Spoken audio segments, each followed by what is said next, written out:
minutes ago, Sonia Mazikanda and her mom, Tabitha Mazikanda, arrived at Harare Magistrate Court following criminal complaints by the former ex-husband, Wigno Chivai. Wigno is accusing Tabitha of fraud and cyber crimes while alleging Sonia denied him access to children. Wigno abaizapa. Imagine vana arikuvati chii because amai vacho is not reachable for the past 2 days.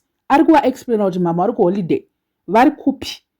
Because vana vane mafoni kava vakatengerwa havazoite bump into mavideos aya. Amen. I don't know, but apa kubaizana. Ukaona wakuita drag your ex-wife to court, ye failed.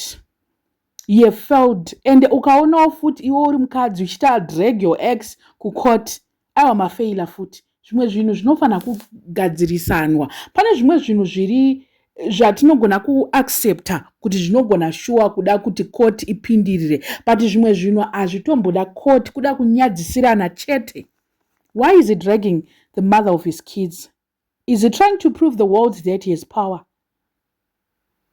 Saka anenge atoriko kukoti koko. Is he going to be present vachitarisana na ex amwene so ex ambuya achivatarisa mface achinyatsoti vakaita fraud vakazodai zvakaoma. Ende nyaya yavo manje fraud ndo inotonetsa panyaya iyi yekutoti vanogona kutonyura ende vanogona kuzoti akuda kuwithdraw macharges on a condition zvandakataura nezuro zviya. It's not looking good.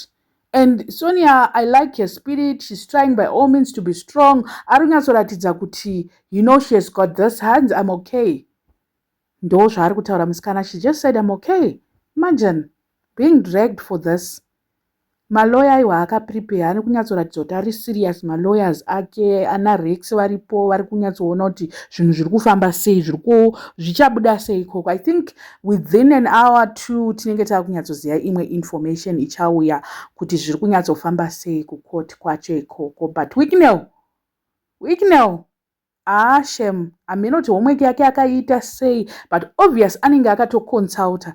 The thing is, Wigno would have consulted to his lawyers, and then my lawyers are kushana now what imosha chitomurova ne akadai so counter this maona manje. So obvious anenge vachitoronga kunge varoi kudai. I'm not saying muroi, but zvinenge zvakutoita senge anoroya zvinhu zvacho, because kuti what is this?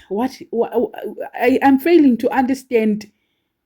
Once kunge munhu anga usambobvira waita eni moyo naye kunge usambobvira wamuda iyewo Sonia handisi kuti she's innocent,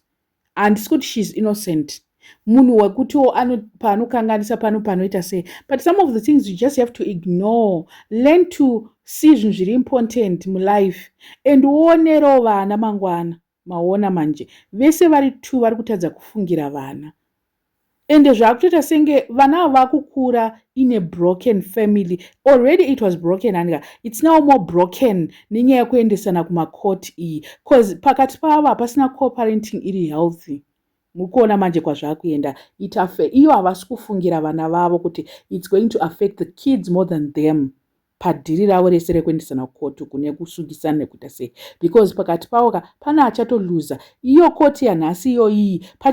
Trust me, something big is going to come out kuti ningi achatoomeserwa panyaya iyoyo. Pamwe wachanzi out on bail and nyaya yacho charamba ichingoenda kucourt here. Handizive zvemutemo, I'm not an expert, but anyway, I don't know what you guys think. Let me know in the comment section. What are your thoughts panyaya iyi? Vasati subscriber, please make sure that you're subscribed and see you in my next video.